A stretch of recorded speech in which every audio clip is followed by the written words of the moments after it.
रेत कभी सिर्फ रेत नहीं होती, वो अपने भीतर इतिहास की लाशें दफन करके रखती है। और जब रात गहराती है तो वही रेत सांस लेने लगती है।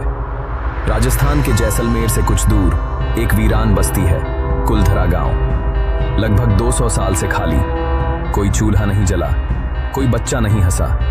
फिर भी लोग कहते हैं वहां आज भी जिंदगी है, बस वो जिंदा लोगों की नहीं है। ये कहानी है आरव की, एक डॉक्यूमेंट्री फिल्म मेकर जो भूतों पर विश्वास नहीं करता था। आरव तो यही है कुलधरा। स्थानीय गाइड मोहन, हाँ साहब, दिन में खंडहर, रात में साया। आरव कैमरा ऑन करता है, लाल बत्ती जलती है। आरव, आज हम सच जानेंगे, क्या सचमुच ये गांव श्रापित है या ये सिर्फ एक कहानी है। मोहन की आंखों में डर साफ दिखता है। मोहन, साहब, सूरज ढलने से पहले लौट चलते हैं। आरव, डरते हो? मोहन, डर नहीं साहब, सम्मान। यहाँ जो भी था वो आज भी है। जैसे जैसे अंधेरा बढ़ता है, हवा का तापमान गिरता जाता है। टूटी दीवारें लंबी परछाइयां बना रही हैं। अचानक आरव रुकता है। आरव, सुना तुमने? मोहन, साहब, वो हवा है, लेकिन हवा पायल नहीं पहनती। वे एक जर्जर हवेली में प्रवेश करते हैं। यही वो हवेली है जहां कभी पालीवाल ब्राह्मणों का एक परिवार रहता था।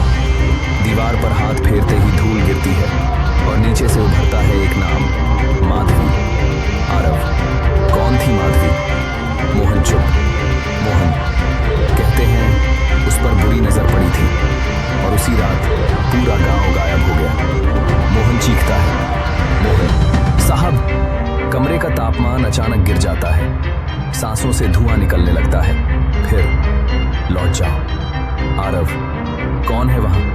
कैमरे की स्क्रीन पर एक सफेद आकृति उभरती है, लंबे बाल, झुका हुआ सिर, स्त्री स्वर। हमने तुम्हें नहीं बुलाया। मोहन जमीन पर गिर पड़ता है, उसकी नब्ज तेज, आंखें फटी हुई। मोहन, वो वही है, माधवी। आरव भागने की कोशिश करता है, लेकिन हवेली की हर गली वापस उसी कमरे में आकर खत्म हो रही है। आरव, ये कैसे मुमकिन है? यहाँ समय ठहरा हुआ है। अचानक आरव के दिमाग में बचपन की एक याद गूंजती है, दादी की आवाज। दादी, हमारे पूर्वज कुलधरा से थे बेटा। उस रात हम सबने श्राप दिया था। आरव की आंखें फैल जाती हैं। आरव, नहीं, ये सच नहीं हो सकता। तुम लौट आए हो अपने घर। मोहन अचानक उठता है, लेकिन उसकी आंखें अब काली हैं। मोहन, अब कोई वापस नहीं जाएगा। आरव पीछे हटता है, कैमरा गिरता है, स्क्रीन पर स्टैटिक, वॉइस ओवर गहरा और भारी हो जाता है। कुलधरा कभी उजड़ा नहीं था, वो सिर्फ इंतजार कर रहा था, अपने वंश के लौटने का, अपने अधूरे श्राप के पूरा होने का। मोहन आगे बढ़ता है। मोहन, तुम हमें मुक्त करोगे या हमेशा के लिए हमारे साथ रहोगे?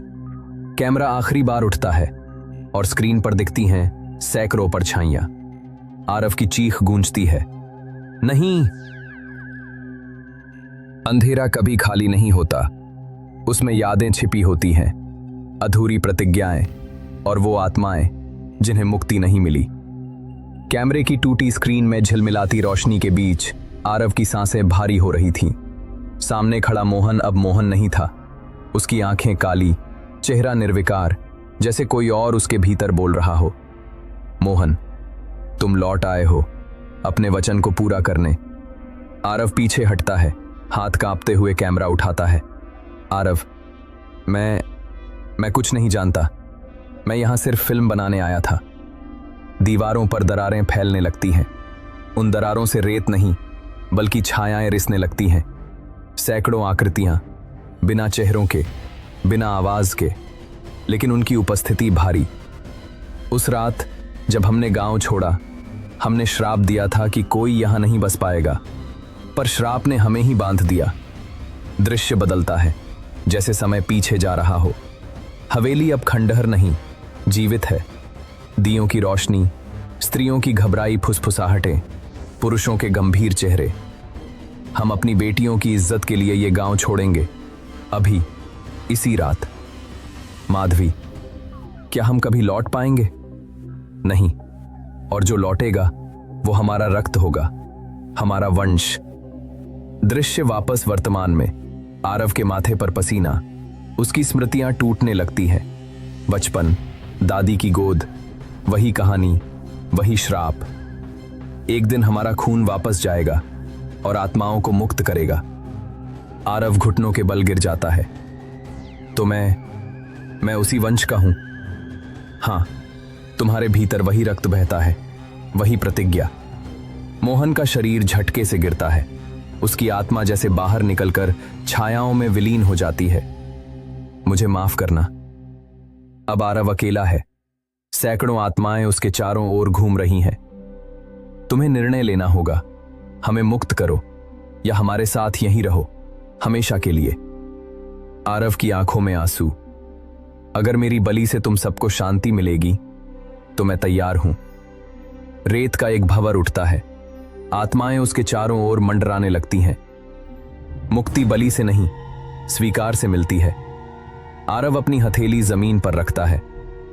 मैं तुम्हें स्वीकार करता हूं, तुम्हारे दर्द को, तुम्हारे इतिहास को। मैं तुम्हें नहीं भूलूंगा।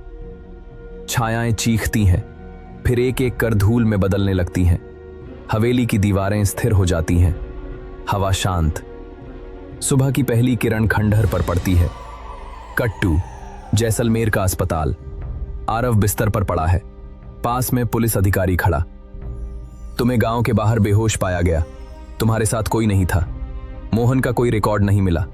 ऐसा कोई गाइड हमारे यहां रजिस्टर्ड नहीं है। नहीं, वो मेरे साथ था। और तुम्हारा कैमरा?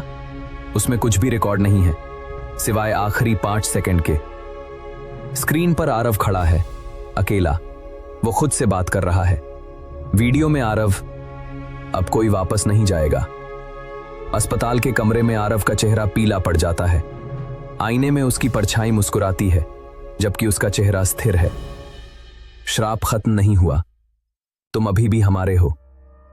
कट टू कुलधरा का वही वीरान रास्ता। एक नया पर्यटक कैमरा लेकर अंदर जाता हुआ, और फुसफुसाहट, स्वागत है अपने घर। कुलधरा सिर्फ एक उजड़ा गांव नहीं, वो एक अधूरी प्रतिज्ञा है। एक ऐसा इतिहास जो मिटता नहीं, जो हर पीढ़ी में अपना वंश खोज लेता है। और शायद अगला नाम तुम्हारा हो। चेतावनी, वीरान और ऐतिहासिक स्थानों पर बिना अनुमति और सुरक्षा के प्रवेश करना खतरनाक हो सकता है। ये कथा मनोरंजन के उद्देश्य से प्रस्तुत है, पर इतिहास और परंपराओं का सम्मान करना आवश्यक है। नैतिक संदेश, अतीत को नकारने से वो समाप्त नहीं होता। जो इतिहास हमसे जुड़ा है, उसे स्वीकार करना ही मुक्ति का पहला कदम है, वरना अधूरी कहानियां पीढ़ियों तक भटकती रहती हैं। अगर आपको ऐसी रोंगटे खड़े कर देने वाली रियल हॉरर स्टोरीज पसंद हैं, तो चैनल को अभी सब्सक्राइब करें, वीडियो को लाइक करें और कमेंट में बताइए कि आपको सबसे डरावना सीन कौन सा लगा, क्योंकि अगली कहानी शायद आपके ही इलाके की सच्ची घटना हो सकती है।